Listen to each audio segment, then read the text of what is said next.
Hey guys, स्वागत है आपका हमारे चैनल कानूनी जानकारी में।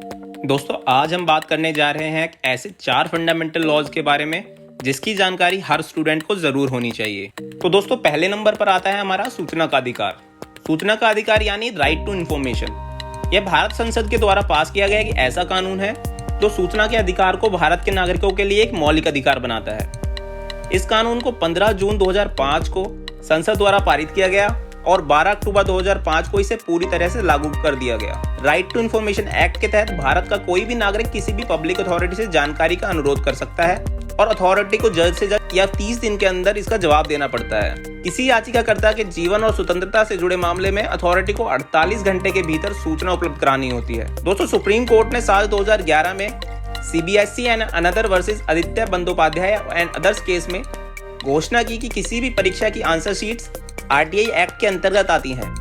CBSE उस समय आंसर शीट्स वेरिफिकेशन के लिए 1000 रुपए वसूल रहा था, लेकिन सुप्रीम कोर्ट ने आदेश दिया कि अपनी आंसर शीट्स मांगने वाले स्टूडेंट्स को आवेदन शुल्क के रूप में 10 रुपए और उसकी कॉपी लेने के लिए केवल 2 रुपए का भुगतान करना होगा, जबकि गरीबी रेखा से नीचे की श्रेणी के स्टूडेंट्स के लिए कोई शुल्क नहीं लिया जाएगा। तो दोस्तों, दूसरे अधिकार की बात करें तो वो है समानता का अधिकार यानी राइट टू इक्वलिटी, और यह हमें इंडियन कॉन्स्टिट्यूशन के आर्टिकल 14 के तहत मिलता है। और इसके अनुसार यह माना जाता है कि भारत के क्षेत्र में कानून के समक्ष सभी एक समान हैं। दोस्तों, आर्टिकल 14 कुछ क्लासिफिकेशंस की अनुमति भी देता है, लेकिन जब तक कि वह रीजनेबल हो।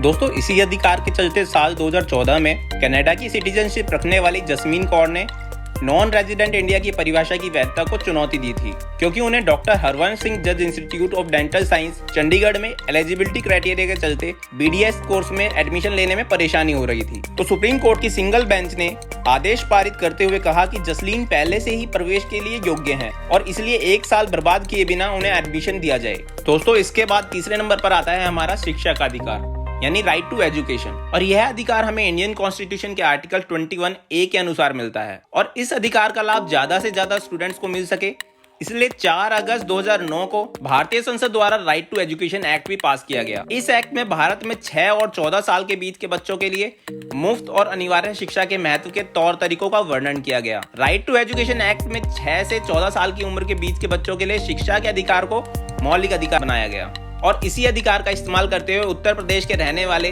भूपेंद्र नाथ त्रिपाठी जी ने सुप्रीम कोर्ट में याचिका दायर की और बताया कि उत्तर प्रदेश बेसिक शिक्षा परिषद द्वारा संचालित प्राथमिक संस्थानों में असिस्टेंट टीचर्स के 60,000 से ज्यादा अधिक पद खाली पड़े हैं, और कोर्ट ने UP BSP के पदों को भरने के लिए किए गए प्रयासों की आलोचना करते हुए 6 महीने के भीतर 33,000 B.Ed ग्रेजुएट्स को अपॉइंट करने का आदेश दिया। दोस्तों, इसके बाद चौथे नंबर पर आता है हमारा जीवन का अधिकार यानी राइट टू लाइफ, और यह अधिकार हमें इंडियन कॉन्स्टिट्यूशन के आर्टिकल 21 के तहत मिलता है। और इसके अनुसार सरकार सहित किसी को भी आपके जीवन को समाप्त करने का अधिकार नहीं है, और इस कानून के तहत सरकार को आपकी सुरक्षा के लिए कानून बनाकर जीवन की सुरक्षा के लिए उचित उपाय करना अनिवार्य है। जीवन के अधिकार के तहत यह भी प्रावधान है कि यदि आपकी जान जोखिम में है तो आपकी सुरक्षा के लिए सरकार द्वारा उचित कदम उठाए जाएं। और इसी अधिकार के चलते साल 2001 में द पेरेंट्स फोरम ने स्टूडेंट्स को स्कूल में दी जाने वाली पनिशमेंट्स को रोकने के लिए एक PIL फाइल की, और इस केस में सुप्रीम कोर्ट ने स्टूडेंट्स के साथ डील करने के लिए कुछ गाइडलाइंस इशू किए और एजुकेशन इंस्टीट्यूशंस को स्टूडेंट को दिए जाने वाले किसी भी शारीरिक दंड से परहेज करने को कहा। तो दोस्तों, ऐसी ही कानून से जुड़ी जानकारी पाने के लिए इस वीडियो को लाइक करें